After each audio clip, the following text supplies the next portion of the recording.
봄비가 내리는 오후 박도윤은 사무실 창밖을 바라보며 유리창을 타고 흘러내리는 빗방울을 지켜보고 있었습니다.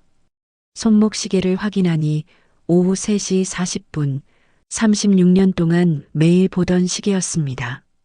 책상 위에 놓인 명예퇴직 서류를 앞에 두고 도윤은 펜을 들었지만 미세하게 떨리는 손으로 잠시 망설이다가 서명란에 이름을 또박또박 천천히 적어 내려갔습니다.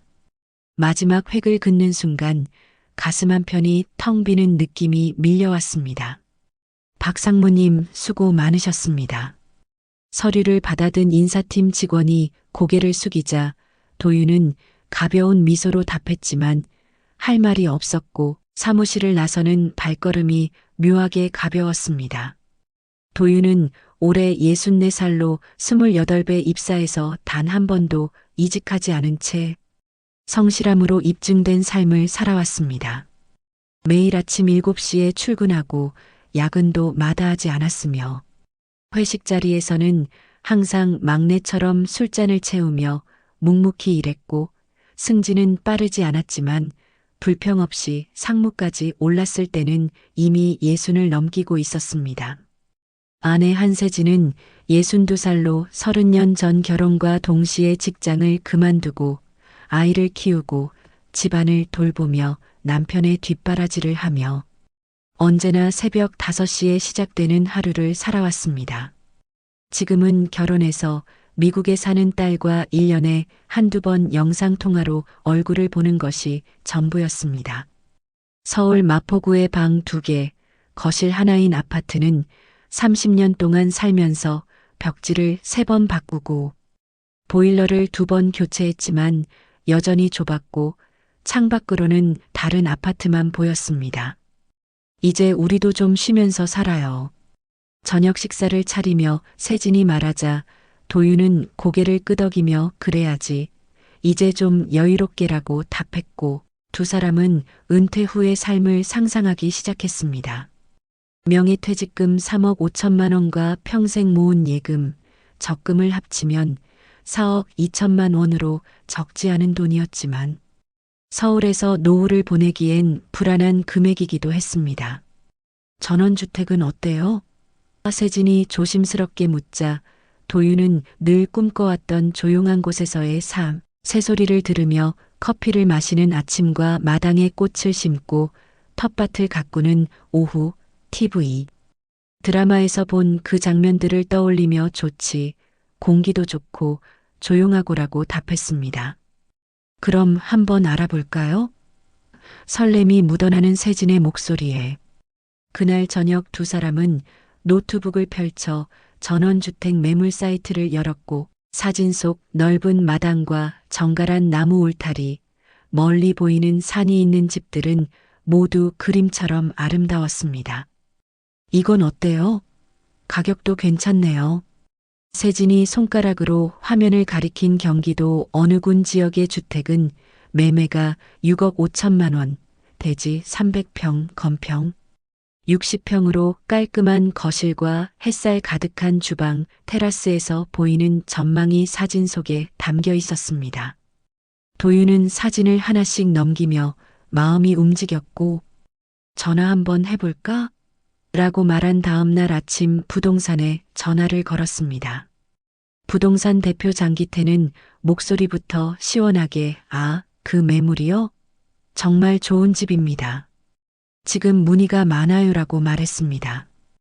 혹시 불편한 점은 없나요? 교통이라든지 주변 환경이라든지. 도윤이 조심스럽게 묻자 장기태는 불편할 게 뭐가 있겠습니까? 공기 좋고 조용하고 병원도 차로 15분이면 되고 마트는 10분입니다라며 유창하게 수십 번 반복한 듯한 멘트를 자연스럽게 이어갔습니다. 요즘 서울 분들이 많이 내려오시는데 다들 만족하시더라고요. 조기 매진될 수 있으니 빨리 보러 오세요. 장기태의 말에 도윤은 세진과 눈을 맞추고 그녀가 고개를 끄덕이자 그럼 이번 주말에 가보겠습니다라고 답했고 전화를 끊고 나서 두 사람은 오랜만에 느끼는 설렘에 함께 웃었습니다. 주말 아침 차를 몰고 경기도로 향하는 길에 고속도로를 벗어나자 높은 건물 대신 낮은 집들이 나타났고 농가 밭이 펼쳐지며 실록으로 물든 산이 보였습니다. 정말 좋네요. 창밖을 바라보며 세진이 말하자 도윤도 마음이 편안해졌고 1시간 반쯤 달렸을 때 약속 장소에 50대 초반으로 보이는 네이비 재킷에 청바지 차림의 장기태가 환한 미소로 손을 흔들고 있었습니다. 어서 오세요. 박 선생님 맞으시죠?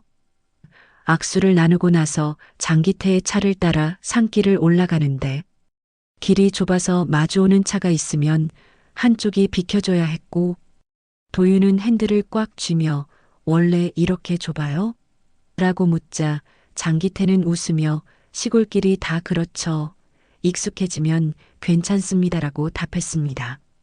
10분쯤 올라갔을 때 나타난 주택은 사진보다 낡아 보였고 흰색 페인트가 군데군데 벗겨져 있었으며 마당에는 잡초가 무성했지만 전체적인 분위기는 고즈넉하고 조용해서 나쁘지 않았습니다. 들어가 보시죠.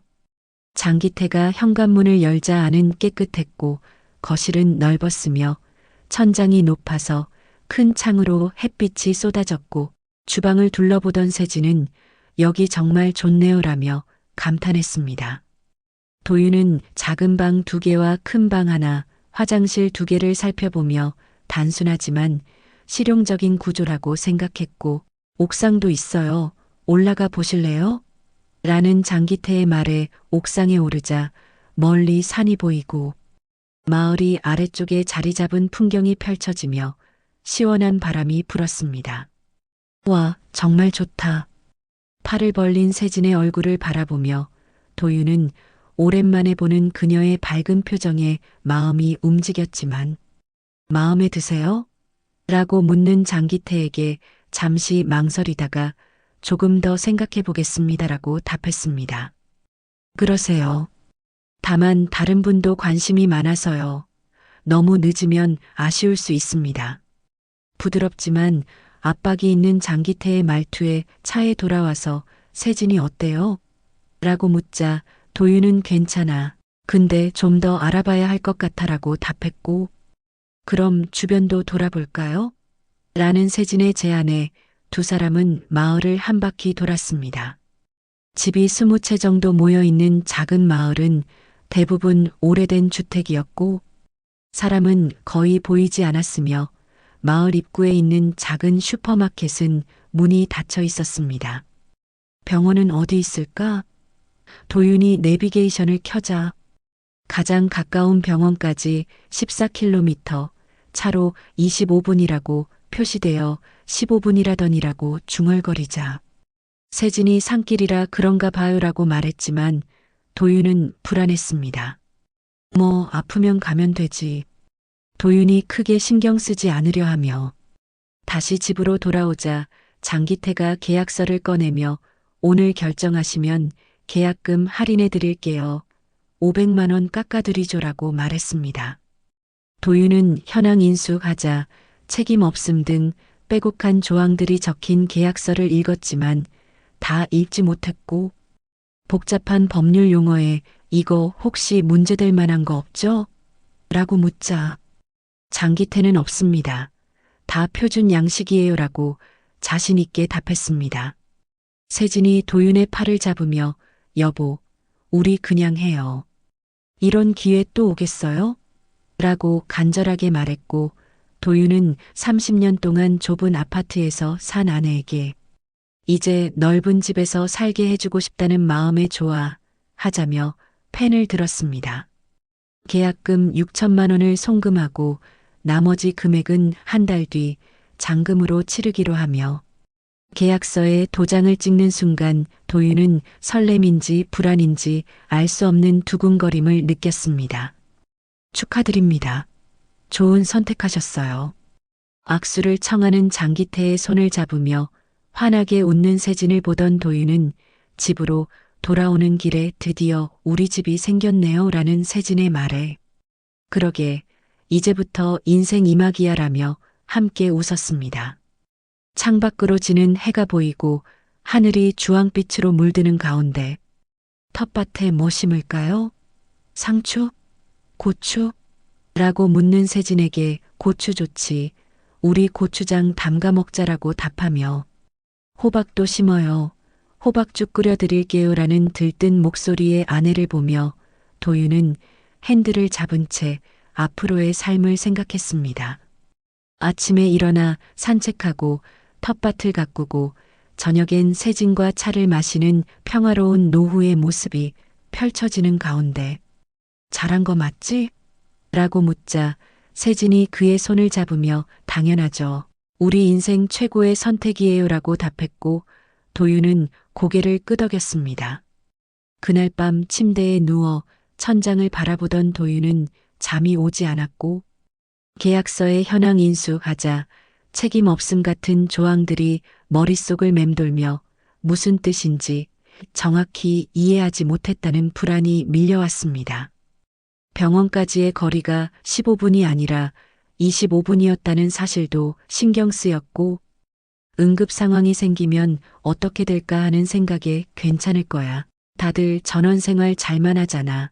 우리도 할 수 있어라며 스스로에게 말하고 눈을 감았지만 잠은 새벽녘에야 왔습니다. 옆에서 고요하게 숨을 쉬며 오랜만에 보는 평온한 얼굴로 잠든 세진의 손을 잡으며 행복하게 해줄게라고 속삭이던 도윤은 창밖으로 들리는 빗소리, 창문을 두드리는 리듬 있는 봄비 소리를 들으며 잠에 빠져들었습니다. 그는 이 결정이 그들의 삶을 어떻게 바꿀지, 곧 마주하게 될 현실과 잃게 될 것들을 몰랐고 봄비는 밤새 내렸습니다. 이사한 날은 맑았습니다. 한 달 뒤 잔금을 치르고 집 열쇠를 받은 도윤과 세진은 이삿짐 센터 트럭을 따라 산길을 올라갔고 서울 아파트에서 쓰던 가구들이 좁은 길을 지나 전원주택 안으로 들어가는 모습을 지켜보며 이제 정말 우리 집이네요라고 세진이 말했습니다. 짐을 정리하는데 오후 내내 걸렸고 옷장을 옮기고 식탁을 배치하며 부부는 땀을 흘렸지만 새 출발이라는 생각에 힘이 났고 저녁이 되자 세진이 간단히 된장찌개를 끓여 마당 평상에서 저녁을 먹기로 했습니다. 여보, 이거 봐요. 세진이 하늘을 가리키자 별이 쏟아지듯 펼쳐져 있었고 서울에서는 한 번도 본 적 없는 밤하늘이었으며 은하수까지 희미하게 보였습니다. 도윤은 평상에 누워 하늘을 올려다보며 정말 이렇게 많은 별이 있었구나라고 중얼거렸고 세진은 그의 손을 잡으며 우리 잘 왔죠? 라고 물었습니다. 그럼 당연하지. 도윤은 답했지만 마음 한편에는 여전히 불안이 남아 있었고 낮에 본 마을의 낯선 시선들과 생각보다 먼 병원 거리가 신경 쓰였지만 아내의 행복한 얼굴을 보며 그 불안을 애써 지웠습니다. 밤바람이 시원했고 벌레 소리가 들렸으며 멀리서 개 짖는 소리도 들려왔고 도윤은 이 모든 것이 낯설었지만 익숙해지면 괜찮을 거라고 생각했습니다. 내일부터 텃밭 만들어야겠어요. 세진의 목소리에는 기대가 가득했고 도윤은 천천히 하자, 우리 시간 많아라며 웃었습니다. 그날 밤 두 사람은 오랜만에 편안하게 잠들었습니다. 문제는 다음 날 아침부터 시작되었습니다. 세진이 아침 준비를 하려고 냉장고를 열었지만 어젯밤 급하게 산 식재료만으로는 부족했고 마트에 다녀와야겠어요 라는 세진의 말에 도윤은 차 열쇠를 들고 함께 나섰지만 내비게이션이 가리킨 가장 가까운 대형마트까지는 20분이 걸렸습니다. 마을 입구의 작은 슈퍼는 오전 9시가 넘었는데도 문이 닫혀 있었고 유리문에 붙은 종이에는 오전 10시 개점이라고 손글씨로 적혀 있었으며 도윤은 서울은 24시간인데라고 중얼거렸지만 세진은 시골이니까 그럴 수 있죠라며 대수롭지 않게 넘겼습니다.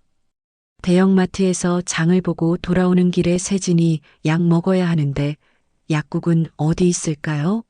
라고 물었고 도윤은 다시 내비게이션을 켜서 가장 가까운 약국을 찾았지만 12km 떨어진 읍내에 있었고 마트와는 반대 방향이었습니다. 일부러 또 나가야 하네. 도윤의 목소리에는 피로가 섞여 있었고 세진도 내일 가요. 급한 건 아니니까라며 말했지만 두 사람 모두 서울의 편리함이 새삼 그리워졌습니다. 집으로 돌아와 짐을 정리하던 오후 택배기사가 전화를 걸어왔고 상간 지역이라 배송비가 5,000원 추가됩니다라는 말에 도윤은 당황했지만 어쩔 수 없이 추가 비용을 지불했고 세진이 온라인으로 주문한 생필품들도 모두 추가 배송비가 붙는다는 사실을 알게 되었습니다. 이것저것 다 추가 비용이네요. 세진이 걱정스럽게 말하자 도윤은 감수해야지라고 답했지만 속으로는 예상하지 못한 지출들이 신경 쓰였습니다. 저녁을 먹고 있을 때 갑자기 밖에서 시끄러운 소음이 들렸고 전기톱으로 나무를 자르는 듯한 날카로운 소리가 마을 전체를 울렸으며 도윤은 창밖을 내다봤지만 어둠 속에서 어디서 나는 소리인지 알 수 없었습니다. 무슨 소리예요?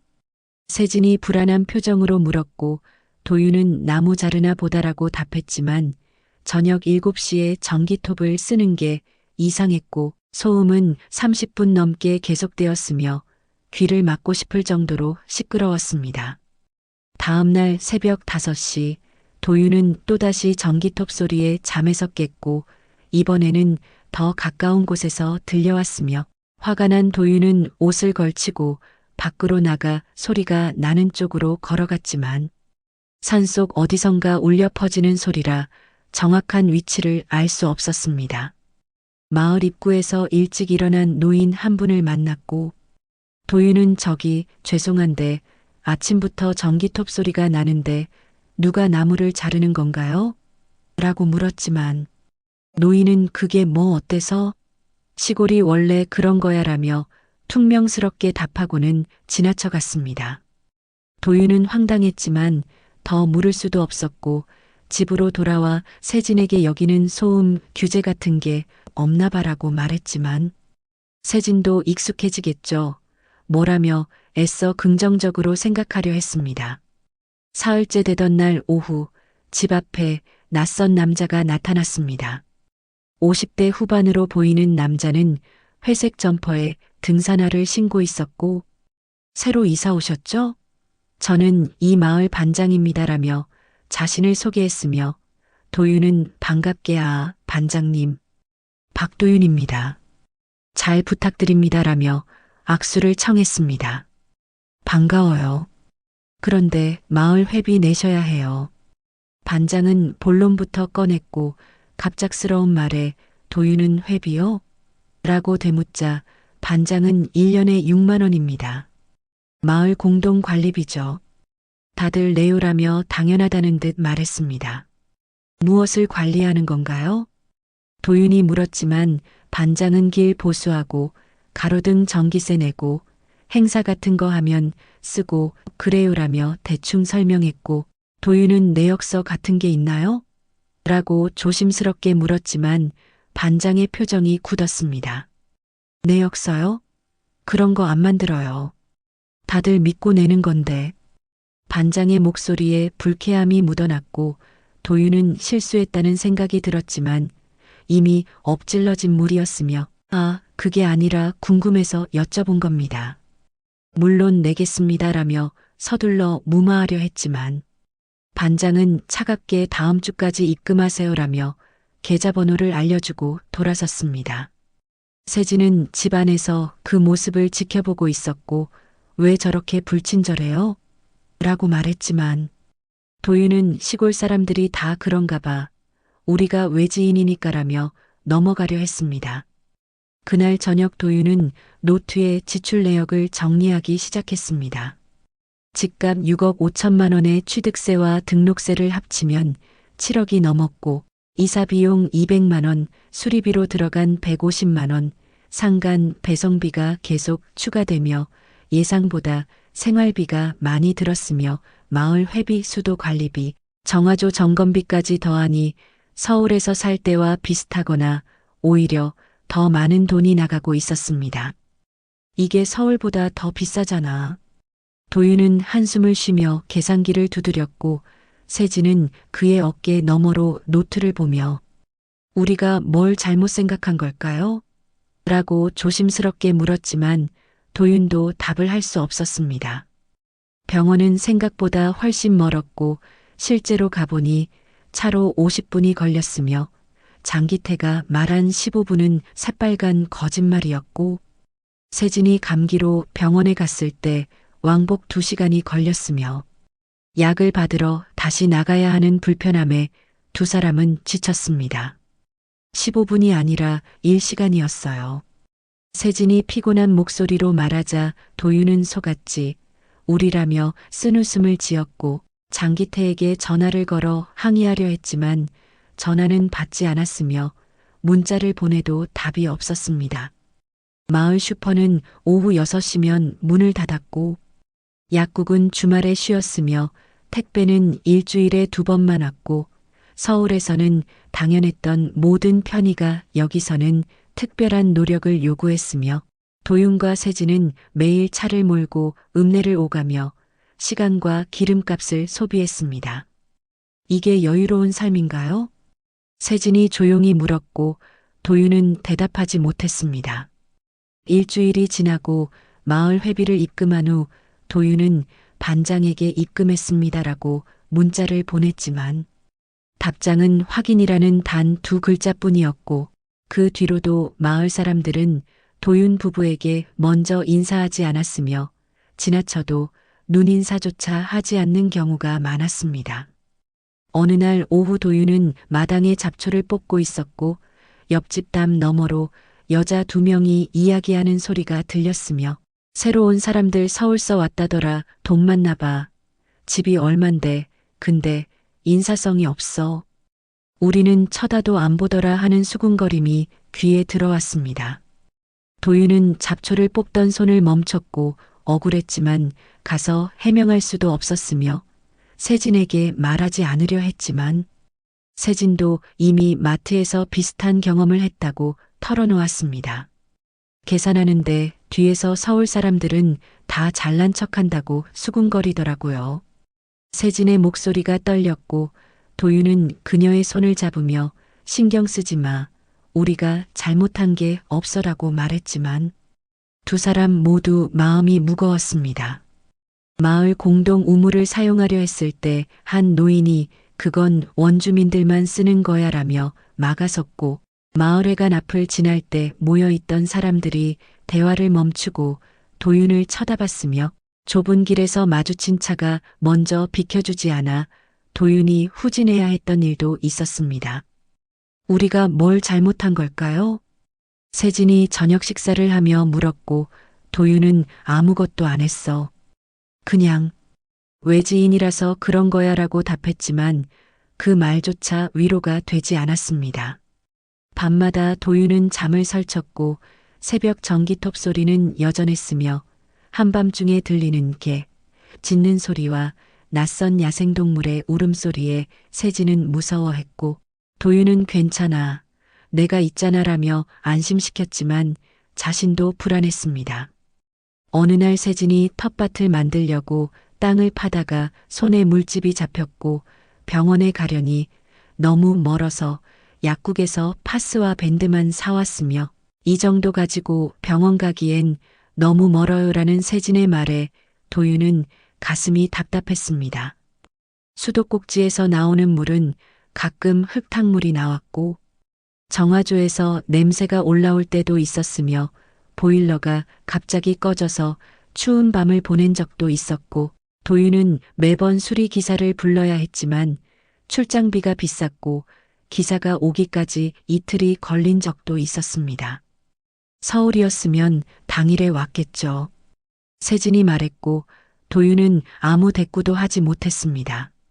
한 달이 지났고 두 사람의 얼굴에서 설렘은 사라졌으며 대신 피로와 불안이 자리 잡았고 마당의 평상은 먼지가 쌓였으며 텃밭은 밥만 만들어진 채 방치되었습니다. 여보, 우리 실수한 걸까요? 어느 날 저녁 세진이 조용히 물었고 도윤은 한참 동안 아무 말도 하지 못하다가 아니야, 조금만 더 버티면 괜찮아질 거야 라고 답했지만 자신도 확신이 없었습니다. 그날 밤 도윤은 장기태에게 다시 전화를 걸었고 이번에는 연결되었지만 병원 거리를 속였잖아요. 라고 따졌더니 장기태는 계약서에 현황 인수라고 써 있었죠. 직접 확인 안 하신 건 제 책임이 아닙니다라며 차갑게 답했고 전화를 끊어버렸습니다. 도윤은 분노했지만 어쩔 수 없었고 법적 대응을 생각해봤지만 변호사 비용과 시간을 생각하면 엄두가 나지 않았으며 세진은 그냥 잊어요.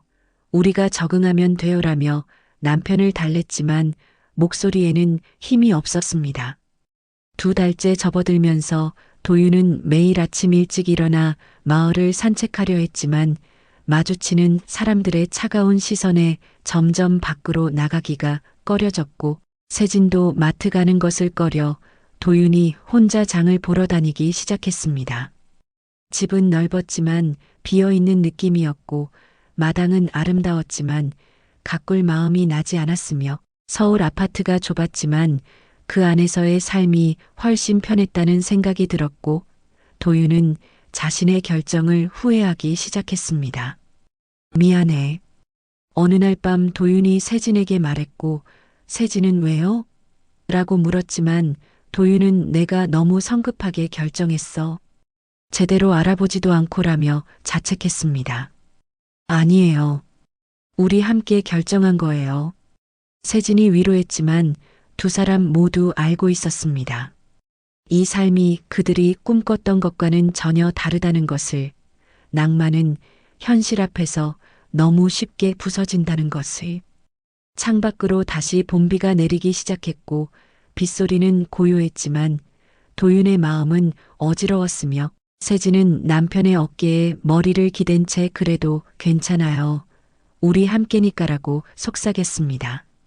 도윤은 아내의 손을 꽉 잡았고 조금만 더 버텨보자라고 말했지만 마음속으로는 알고 있었습니다. 무언가 변하지 않으면 이 상황은 점점 더 나빠질 거라는 것을. 밖에서는 여전히 마을 개들이 짖어댔고 멀리서 전기톱 소리가 희미하게 들려왔으며 도윤은 눈을 감고 생각했습니다. 다음에는 무엇이 우리를 기다리고 있을까? 그는 알지 못했습니다. 더 큰 갈등이 그들을 기다리고 있다는 것을. 우편함에 쪽지가 꽂혀 있었습니다. 도윤이 아침 산책을 마치고 돌아왔을 때 하얀 종이가 반쯤 튀어나와 있었고 꺼내 읽어보니 마을 총회 마이너스 오후 7시 마을회관이라고 손글씨로 적혀 있었으며 날짜는 이틀 후였고 서명은 없었습니다. 총회래요. 세진에게 쪽지를 보여주자 그녀는 가봐야 하나요? 라고 물었고 도윤은 잠시 생각하다가 가야지. 우리도 이제 마을 사람이잖아 라고 답했지만 속으로는 내키지 않았습니다. 이틀 동안 도윤은 총회에서 무슨 일이 있을지 걱정했고 세진도 혹시 또 돈 내라는 거 아닐까요? 라며 불안해했지만 도윤은 알아야 대비하지라며 참석하기로 마음먹었습니다. 총회 당일 오후 6시 반 도윤과 세진은 함께 마을회관으로 향했고 날씨는 흐렸으며 바람이 차가웠고 회관 앞에는 이미 주민 10여 명이 모여 있었지만 2사람을 보고도 아무도 인사하지 않았습니다. 들어갑시다. 도윤이 세진의 손을 잡고 회관 안으로 들어가자 의자들이 반원 형태로 놓여 있었고 맨 앞에는 긴 테이블이 있었으며 사람들은 삼삼오오 모여 이야기를 나누고 있었지만 도윤 부부가 들어오자 대화가 끊겼고 시선이 집중되었습니다. 빈자리를 찾아 뒤쪽에 앉으려는데 한 중년 여성이 거기 자리 있어요 라며 가방으로 자리를 막았고 도윤은 당황했지만 다른 자리를 찾아 앉았으며 세진은 긴장한 표정으로 남편의 팔을 꼭 잡았습니다. 정각 7시 마을 이장이 들어왔습니다. 60대 후반으로 보이는 이장은 회색 양복에 넥타이를 맨 채 위압적인 분위기를 풍겼고 테이블 앞에 서서 사람들을 둘러본 뒤 시작하겠습니다라고 선언했으며 반장이 옆에서 서류를 펼쳤습니다. 올해 마을 공동사업 계획입니다. 길 포장 공사가 필요하고 가로등 3개를 추가 설치할 겁니다. 그래서 특별 분담금을 거두려고 합니다. 이장의 말에 몇몇 사람들이 고개를 끄덕였고 한 노인이 얼마요? 라고 물었지만 이장은 가구당 15만 원입니다라고 답했으며 회관안이 술렁였지만 큰 반대는 없었습니다. 도윤은 손을 들었고 이장이 네, 말씀하세요라며 그를 보자 회관 안의 모든 시선이 도윤에게 집중되었습니다. 죄송한데 길 포장 공사하면 얼마나 들고 가로등은 왜 추가해야 하는지 구체적으로 설명해 주실 수 있나요? 그리고 견적서 같은 게 있으면 보여주시면 좋을 것 같습니다. 도윤의 목소리는 정중했지만 회관 안 분위기가 싸늘해졌고 이장의 얼굴이 굳었으며 반장도 불쾌한 표정을 지었습니다. 견적서요? 이장이 비웃듯 되물었고 도윤은 네, 돈을 내려면 어디에 얼마나 쓰이는지 알아야 하지 않겠습니까? 라고 차분하게 답했지만 이장은 도시 사람들은 이 마을을 몰라요. 우리는 30년 동안 이렇게 해왔어요. 서로 믿고 의논하고 나눠서 부담하고라며 목소리를 높였습니다. 저도 이해합니다만 투명하게 하는 게 좋지 않을까요? 다른 분들도 궁금하실 수 있잖아요. 도윤이 주변을 둘러보며 말했지만 아무도 호응하지 않았고 오히려 한 남자가 우리는 그런 거 따지지 않아요. 이장님 믿으니까라고 말했으며 다른 사람도 맞아요. 그렇게 까다롭게 할 거면 왜 시골 왔어요? 라며 가세했습니다. 이장은 팔짱을 끼고 도윤을 내려다보며 박 선생이었죠? 새로 오셔서 마을 분위기를 모르시는 것 같은데 여기는 서울이 아닙니다. 우리에게는 우리 방식이 있어요라고 말했고 도윤은 저는 그냥 궁금해서 여쭤본 겁니다라며 물러서려 했지만 이장은 멈추지 않았습니다. 궁금하면 나중에 따로 물어보세요. 총회 시간에 이런 걸로 시간 끄는 건 다른 사람들한테 폐가 됩니다. 이장의 말에 몇몇 사람들이 그러게요. 빨리 진행합시다라며 동조했고 세진은 도윤의 손을 꽉 잡으며 그만해요라고 작게 속삭였지만 도윤은 부당함을 느꼈습니다. 이장님, 저는 정당하게 질문한 겁니다. 제가 낼 돈인데 물어볼 권리는 있지 않습니까? 도윤의 목소리에 힘이 들어갔고 이장의 눈빛이 차갑게 식었으며 권리요? 여기 사신 지 2달도 안 된 분이 무슨 권리를 주장하세요? 마을 규칙이 싫으면 나가시든가요라는 말이 떨어지자 회관이 조용해졌습니다. 도윤은 말문이 막혔고 세진은 창백한 얼굴로 남편의 팔을 잡아당겼으며 이장은 더 이상 도윤을 보지도 않고 다른 분들은 이견 없으시죠? 그럼 15만 원씩 다음 주까지 입금해 주시기 바랍니다라며 일방적으로 회의를 진행했습니다. 도윤은 자리에서 일어났고 가자라고 세진에게 말한 뒤 회관을 나섰으며 뒤에서 저런 사람들 때문에 마을이 시끄러워라는 수군거림이 들렸지만 도윤은 뒤돌아보지 않았습니다. 집으로 돌아오는 길은 어둠침침했고 가로등 불빛도 희미했으며 세진은 한마디도 하지 않았고 도윤도 입을 다물고 있었습니다. 다음 날부터 분위기가 달라졌습니다.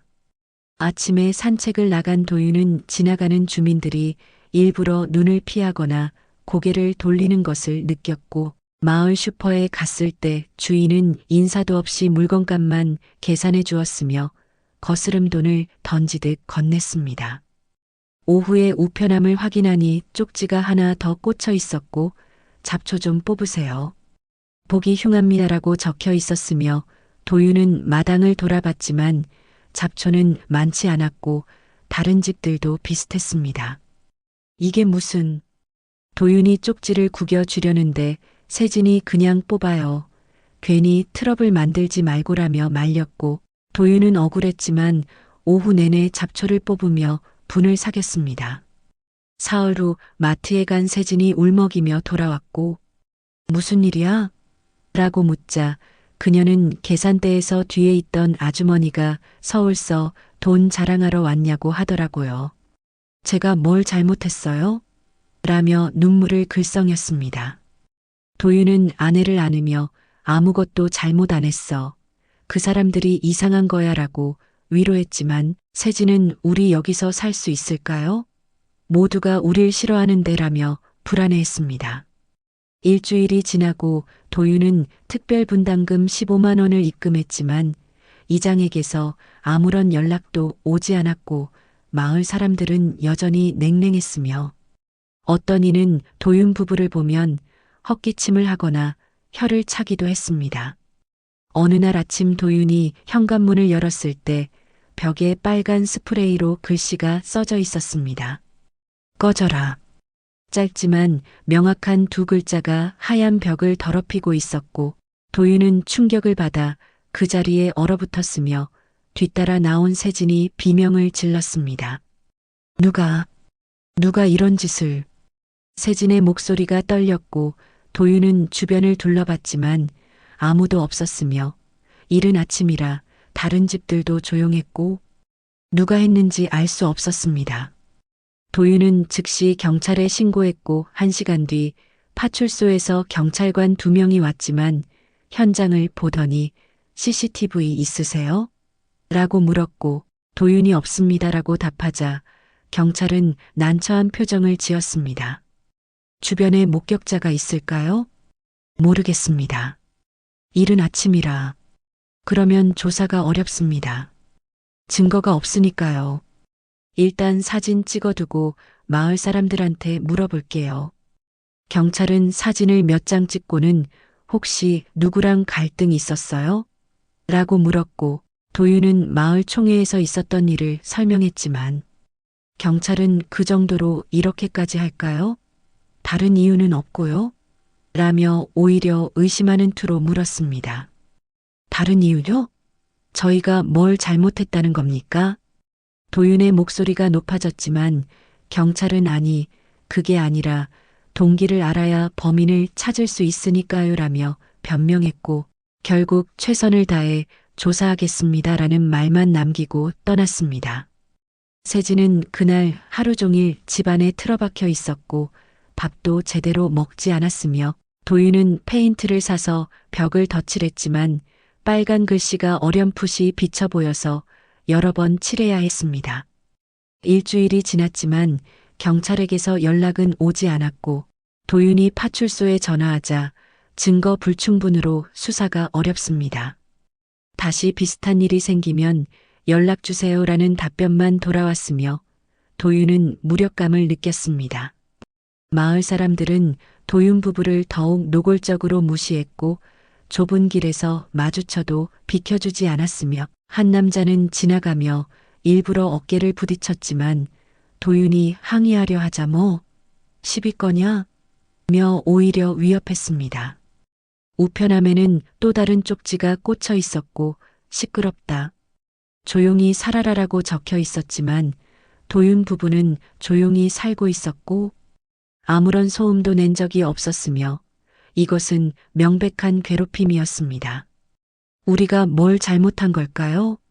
세진이 매일 같은 질문을 했고 도윤도 답을 찾을 수 없었으며 두 사람은 점점 집 밖으로 나가기를 꺼렸고 장도 일주일치를 한꺼번에 봐서 외출을 최소화했습니다. 어느 날 밤 마당에서 인기척이 들렸고 도윤이 창문으로 내다봤지만 어둠 속에서 누군가의 그림자가 스쳐 지나가는 것만 보였으며 다음 날 아침 마당에 심어둔 꽃들이 짓밟혀 있었고 텃밭에 상추도 뽑혀 있었습니다. 세진은 그 광경을 보고 주저앉아 울었고 도윤은 주먹을 불끈 쥐었지만 어찌할 도리가 없었으며 CCTV를 설치하려 했지만 업체에서 상간 지역이라 설치비가 비쌉니다라며 200만 원을 부른 데다 그래도 사각지대가 생길 겁니다라고 말에 망설여졌습니다. 석 달째 접어들었고 도윤과 세진은 거의 집에 갇혀 지냈으며 서울에 사는 딸에게 전화가 왔을 때 세진은 아무 일도 없는 척 밝게 말했지만 목소리는 떨렸고 통화를 끝낸 뒤 세진은 딸한테 걱정 끼치고 싶지 않아요라며 눈물을 닦았습니다. 도윤은 매일 밤 잠들지 못하고 천장을 바라보며 생각했고 이 상황에서 벗어날 방법을 찾으려 했지만 마땅한 해답이 없었으며 마을 이장에게 사과하고 화해를 청할까도 고민했지만 자존심이 허락하지 않았고 무엇보다 효과가 있을지 의문이었습니다. 어느 날 저녁 세진이 조용히 말했습니다. 여보, 우리 집 팔까요?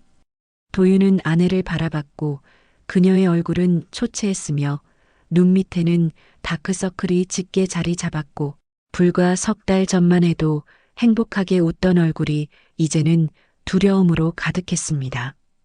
팔아서 어디로 가는데? 서울로. 아니면 다른 곳이라도.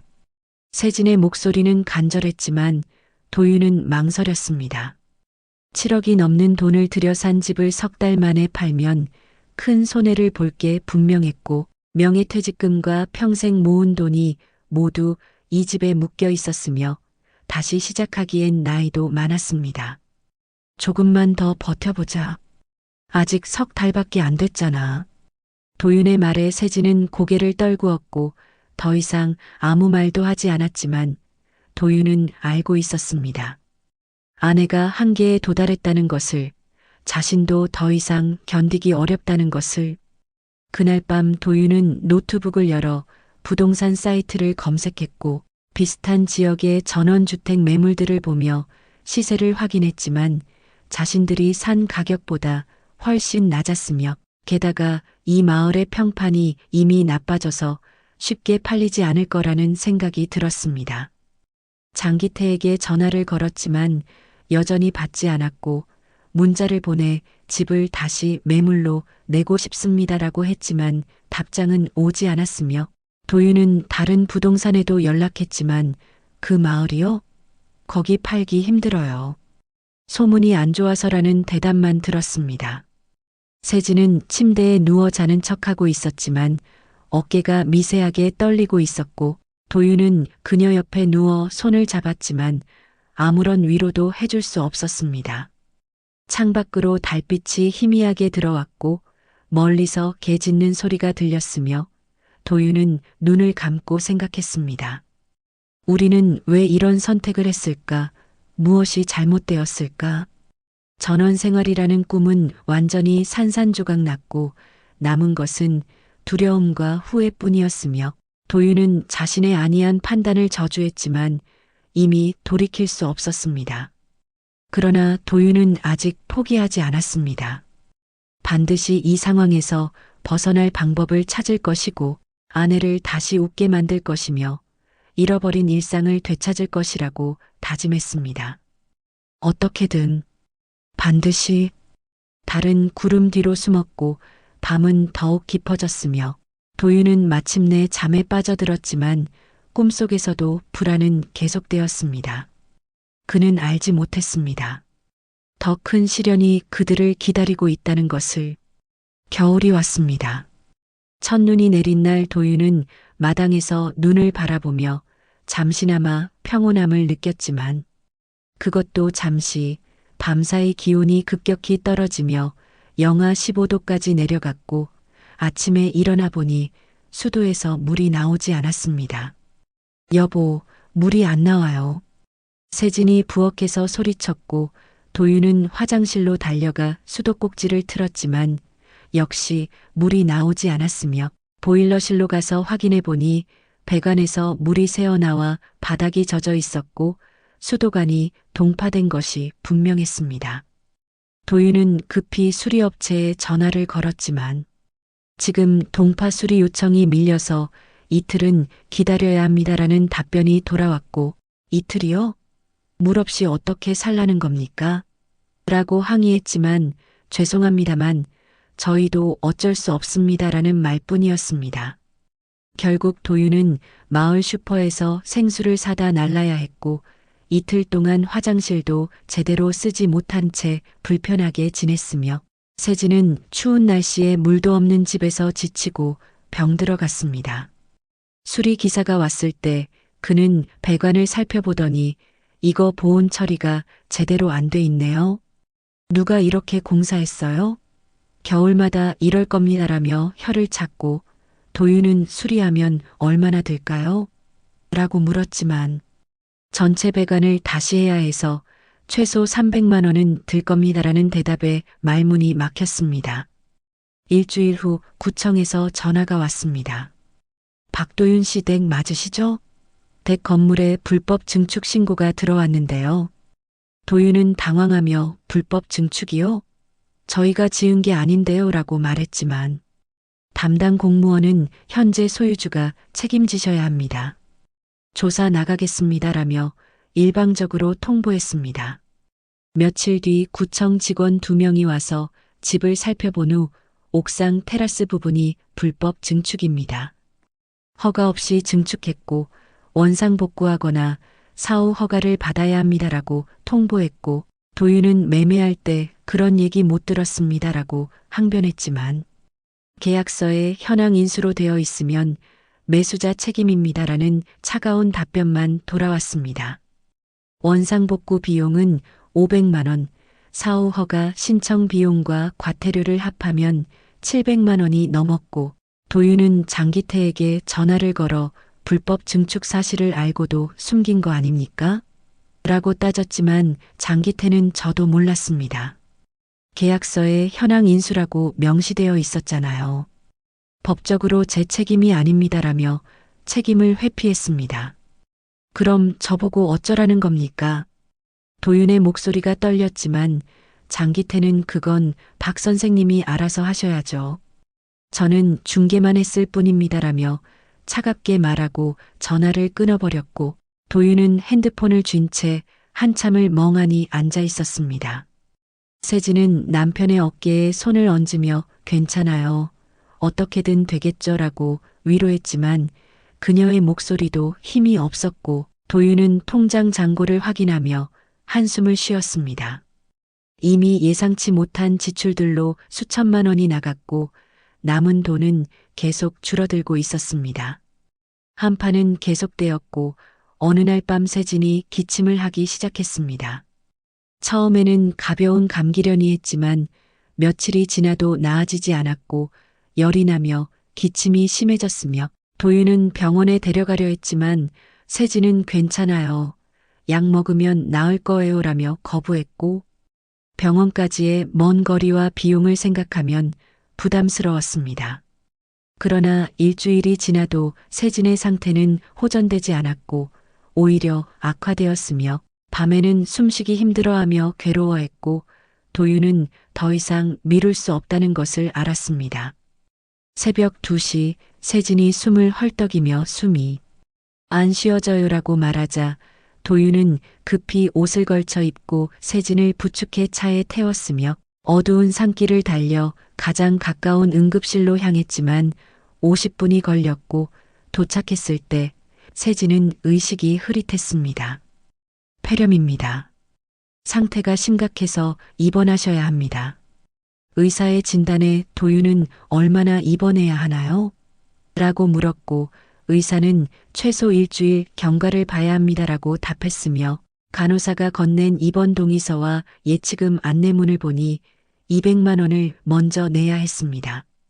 도윤은 카드를 꺼내 결제했고 세진은 병실로 옮겨져 산소호흡기를 달고 링거를 맞으며 잠들었으며 도윤은 그녀의 침대 옆 의자에 앉아 창백한 아내의 얼굴을 바라보며 자책했습니다. 내가 여기 오지만 않았어도. 세진은 열흘 동안 입원했고 도윤은 매일 병원과 집을 오가며 간병했으며 병원비는 계속 늘어나 최종적으로 500만 원이 넘었고 통장 잔고는 바닥을 드러내기 시작했습니다. 퇴원하던 날 세진은 많이 회복되었지만 여전히 기력이 없었고 집에 가기 싫어요라고 작게 말했으며 도윤은 그녀의 손을 잡으며 조금만 더 버티자라고 말했지만 스스로도 확신이 없었습니다. 집으로 돌아온 세진은 침대에 누워 대부분의 시간을 보냈고 밥도 거의 먹지 않았으며 도윤은 그녀를 위해 죽을 끓이고 약을 챙겼지만 세진의 눈에서 생기는 점점 사라져갔습니다. 어느 날 저녁 세진이 조용히 말했습니다. 여보, 이제 그만해요. 집 팔아요. 도윤은 아내를 바라봤고 그녀의 눈에는 더 이상 희망이 없었으며 여기서는 못 살겠어요. 아프면 병원도 멀고 사람들도 우릴 싫어하고 집도 계속 문제고 저 이제 지쳤어요 라는 말에 도윤의 마음도 무너졌습니다. 알았어. 팔자. 도윤이 고개를 끄덕이자 세진은 눈물을 흘렸고 미안해요. 제가 약해서라며 사과했지만 도윤은 아니야. 내가 미안해. 잘못 판단한 게 나야라며 그녀를 안았습니다. 그날 밤 두 사람은 오랜만에 서로를 안고 울었고 8달 동안 쌓인 고통과 절망이 눈물로 흘러나왔습니다. 다음 날 도윤은 여러 부동산에 연락했고 집을 매물로 내놓겠다고 했지만 반응은 냉담했습니다. 그 마을이요? 거기 평판이 안 좋아서 팔기 힘들 겁니다. 요즘 전원주택 시장이 안 좋아요. 특히 그런 외진 곳은 더요. 가격을 많이 낮추셔야 할 겁니다.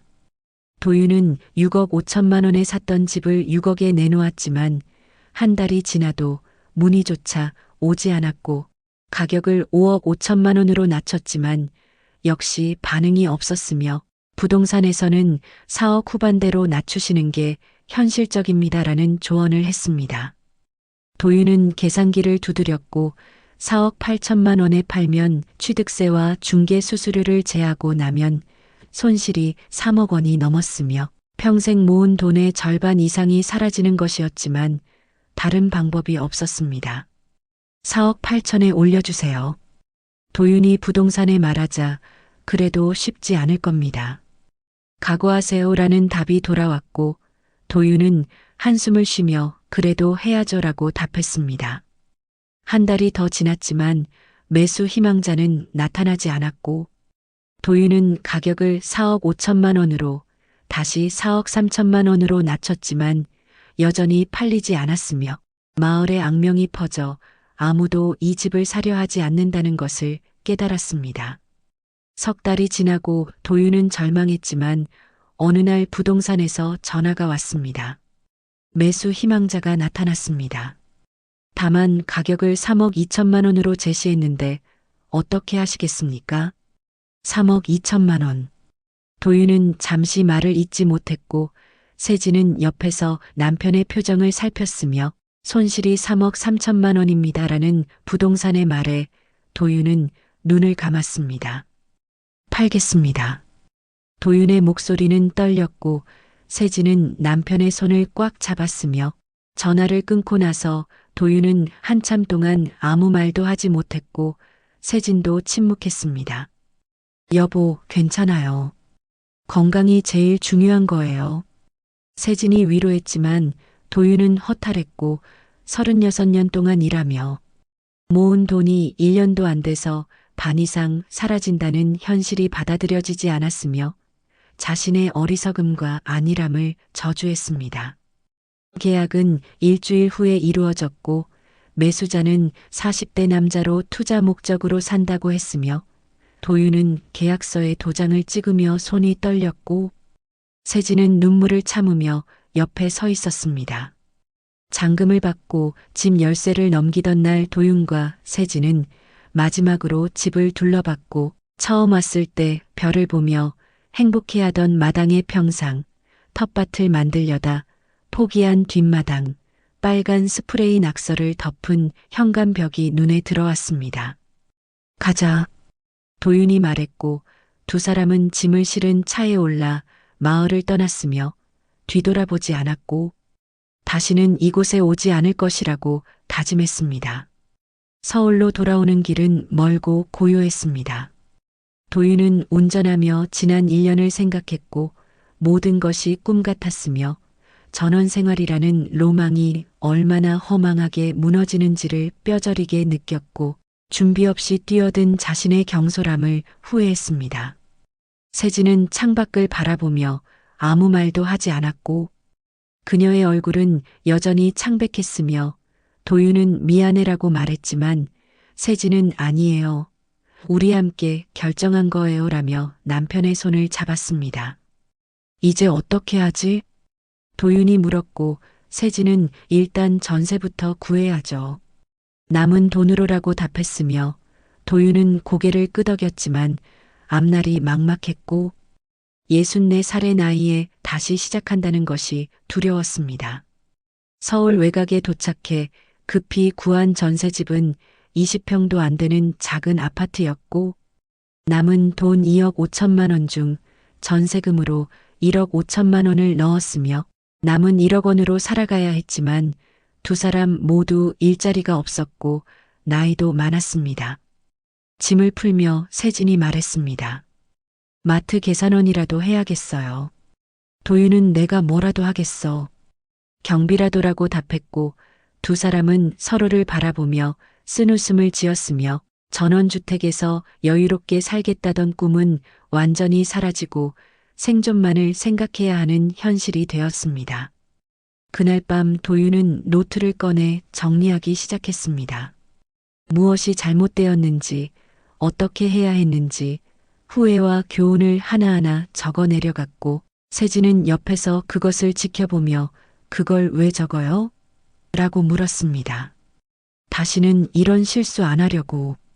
그리고 혹시 누군가에게 도움이 될 수도 있잖아. 도윤의 말에 세진은 고개를 끄덕였고 우리 실수를 다른 사람들은 안 했으면 좋겠네요 라며 작게 웃었으며 도윤도 그러게라며 펜을 움직였습니다. 체크리스트를 만들었습니다. 전원생활 전 반드시 확인해야 할 것들. 1년 전세로 먼저 살아보기, 병원과 마트까지의 실제 거리와 시간 측정하기, 마을 주민들과의 관계, 파악하기, 집의 불법 요소 확인하기, 계약서의 모든 조항 꼼꼼히 읽기, 철회 가능한 조건 넣기. 이걸 미리 알았더라면. 도윤이 중얼거리자 세진은 이제라도 알았으니 다행이에요라며 위로했고 도윤은 아내의 말에 조금 위안을 받았지만 여전히 가슴이 아팠습니다. 창밖으로 서울의 야경이 보였고 불빛들이 반짝였으며 좁고 복잡하지만 그래도 편리하고 안전한 이곳이 그리웠고 도윤은 자신들이 버렸던 일상이 얼마나 소중했는지를 뒤늦게 깨달았습니다. 세진이 차를 끓여왔고 두 사람은 작은 식탁에 마주 앉아 차를 마시며 침묵했지만 그 침묵은 더 이상 불안하지 않았고 오히려 안도감이 있었으며 최악의 시기를 지나 이제는 조금씩 회복할 수 있을 거라는 희망이 싹트기 시작했습니다. 우리 다시 시작하자. 도윤이 말했고 세진은 고개를 끄덕이며 네, 함께요라고 답했으며 두 사람은 손을 맞잡고 앞으로 나아갈 힘을 모았습니다. 잃은 것은 많았지만 아직 남은 것도 있었고 건강과 서로에 대한 사랑 그리고 다시 살아갈 의지가 있었으며 도윤은 이것이 진짜 인생 이막의 시작이라고 생각했습니다. 실패를 딛고 일어서는 것, 그것이 진정한 여유이고 성숙이라는 것을 깨닫기 시작했습니다. 봄이 다시 왔습니다. 서울 외곽의 작은 전세 아파트에서 맞는 첫 번째 봄이었고 도윤은 아침 6시에 일어나 유니폼을 입었으며 세진은 부엌에서 간단한 아침을 준비하고 있었고 좁은 공간이었지만 두 사람은 익숙해졌으며 오히려 이 작은 집이 편안했습니다. 다녀올게요. 도윤이 현관문을 나서며 말하자 세진은 조심히 다녀와요라고 답했고 도윤은 아파트 단지 경비실로 향했으며 오전 8시까지 근무하는 야간 경비일이었습니다. 64살의 나이에 경비일을 시작한 지 석 달이 지났고 처음에는 자존심이 상했지만 이제는 담담히 받아들였으며 주민들과 인사를 나누고 택배를 정리하며 하루를 보내는 것도 나쁘지 않았고, 무엇보다 일한 만큼 월급이 나왔고 생활비를 벌 수 있다는 것이 감사했습니다.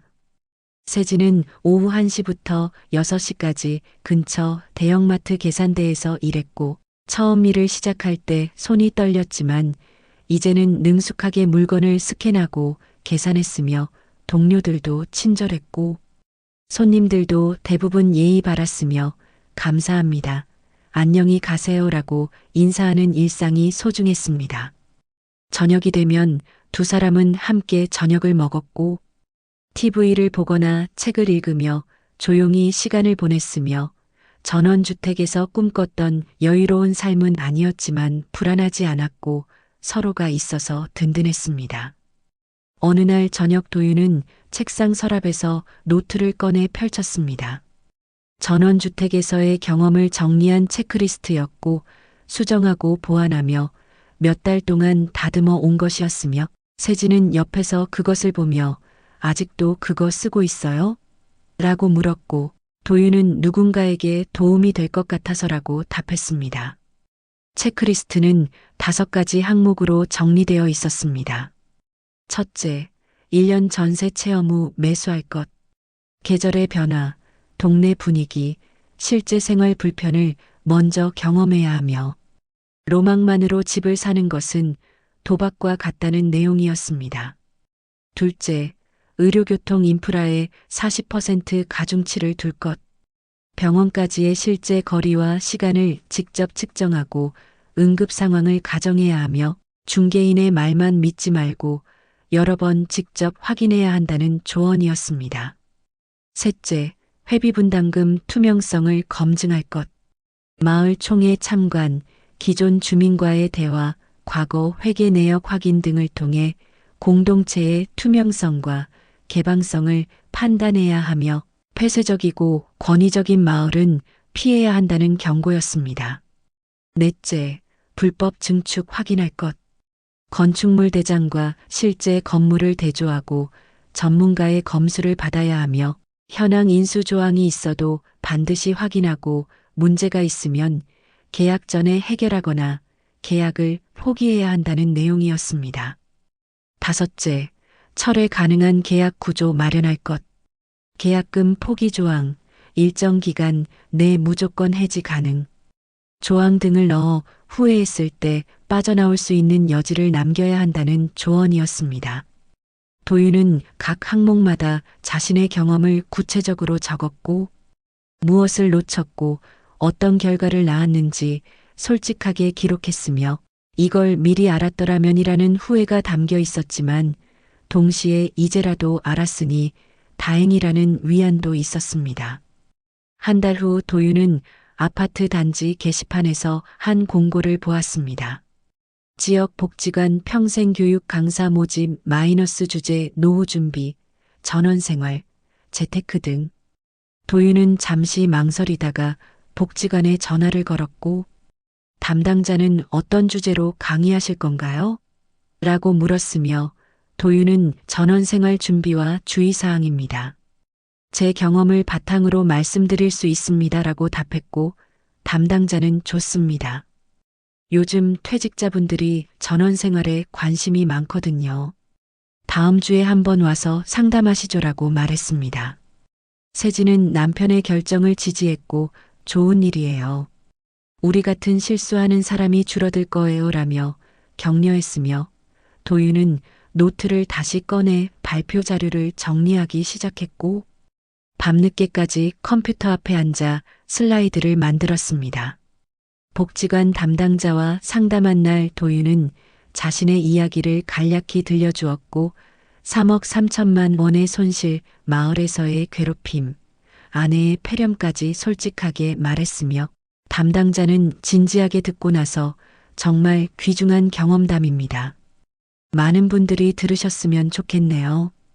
다음 달부터 시작하시죠라고 말했습니다. 도윤은 복지관을 나서며 가슴이 두근거렸고 오랜만에 느끼는 설렘이었으며 실패를 숨기고 싶었던 마음에서 벗어나 이제는 그것을 나누고 싶다는 생각으로 바뀌었고 누군가에게 도움이 된다면 자신의 고통도 의미가 있을 거라고 믿었습니다.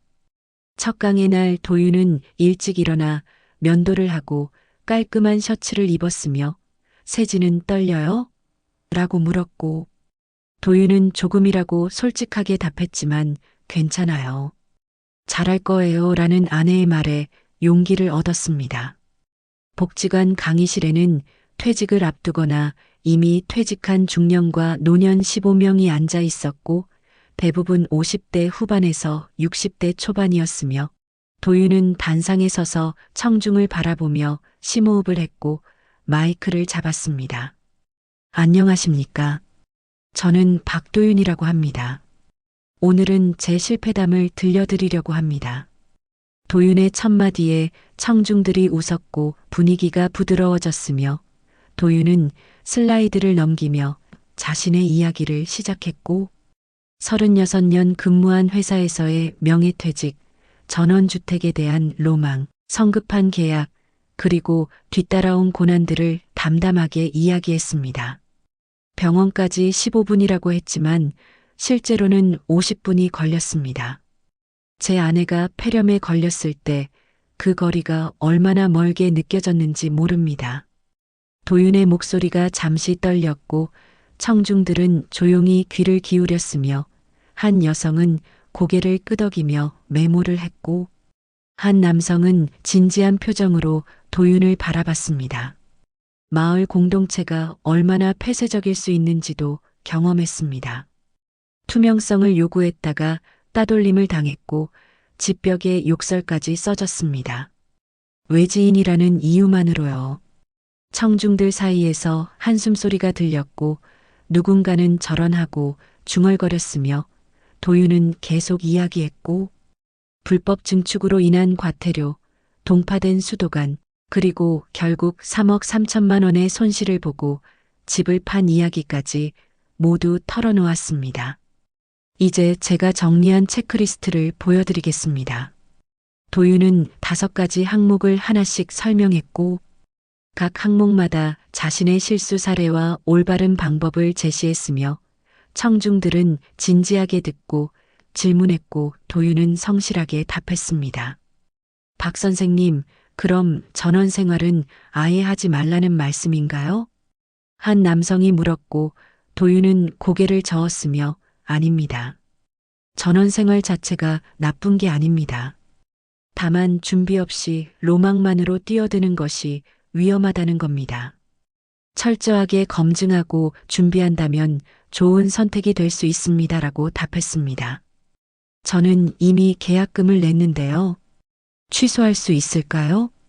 한 여성이 불안한 표정으로 물었고 도윤은 계약서를 확인해 보세요. 철회 조항이 있는지 아니면 계약금 포기로 해지할 수 있는지 알아보시고 지금이라도 현장을 다시 방문해서 제가 말씀드린 항목들을 확인해 보십시오라고 조언했습니다. 강의가 끝나고 여러 사람이 도윤에게 다가와 감사 인사를 했고 덕분에 정신 차렸습니다. 한 번 더 생각해 보겠습니다. 용기 내서 말씀해 주셔서 감사합니다라는 말들이 이어졌으며 도윤은 그들의 손을 잡으며 도움이 됐다니 다행입니다라고 답했습니다. 복지관을 나서는 도윤의 발걸음은 가벼웠고 오랜만에 보람을 느꼈으며 집으로 돌아와 세진에게 잘 끝났어라고 말하자 세진은 환하게 웃으며 잘했어요. 자랑스러워요라고 말했습니다.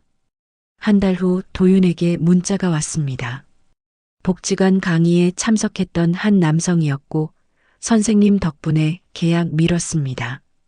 직접 가서 확인해 보니 병원까지 실제로는 40분 걸리더군요. 그 집은 포기했습니다. 감사합니다라는 내용이었습니다. 도윤은 그 문자를 세진에게 보여주었고 세진은 봐요. 당신이 누군가를 도운 거예요라며 기뻐했으며 도윤은 가슴이 뭉클했고 자신의 실패가 헛되지 않았다는 생각에 눈시울이 붉어졌습니다. 이후 도윤은 복지관에서 월 1회 정기 강의를 하기로 했고 매번 15명에서 20명의 청중이 모였으며 도윤은 자신의 경험에 더해 다른 사람들의 사례도 조사하고 공부해서 강의 내용을 풍부하게 만들었고 세진도 가끔 함께 참석해 여성의 관점에서 조언을 덧붙였습니다. 어느 날 강의가 끝나고 한 여성이 다가와 저도 비슷한 경험이 있어요. 제주도에 펜션을 샀다가 망했거든요. 선생님 이야기 듣고 혼자가 아니라는 위안을 받았습니다라며 눈물을 글썽였고 도윤은 그녀의 손을 잡으며 힘내세요. 다시 시작할 수 있습니다. 저희도 그랬으니까요라고 위로했습니다. 강의를 하며 도윤은 깨달았습니다. 실패는 끝이 아니라 새로운 시작이며 그것을 통해 배우고 성장할 수 있다는 것, 그리고 자신의 아픔을 나눔으로써 다른 사람을 도울 수 있다는 것을. 1년이 지났고 도윤과 세진은 여전히 작은 전세 아파트에서 살았으며 도윤은 경비 일을 하고 세진은 마트 계산대에서 일했지만 두 사람은 불행하지 않았고 오히려 전보다 더 단단해졌으며 서로에 대한 감사가 깊어졌습니다. 저녁 식사 후 두 사람은 작은 베란다에 앉아 차를 마시며 창밖을 바라봤고 아파트 단지의 불빛들이 반짝였으며 멀리서 아이들 웃음소리가 들렸고 도윤은 세진의 손을 잡으며 행복해? 라고 물었습니다. 네, 행복해요. 세진의 대답은 진심이었고 도윤도 미소 지었으며 미안해.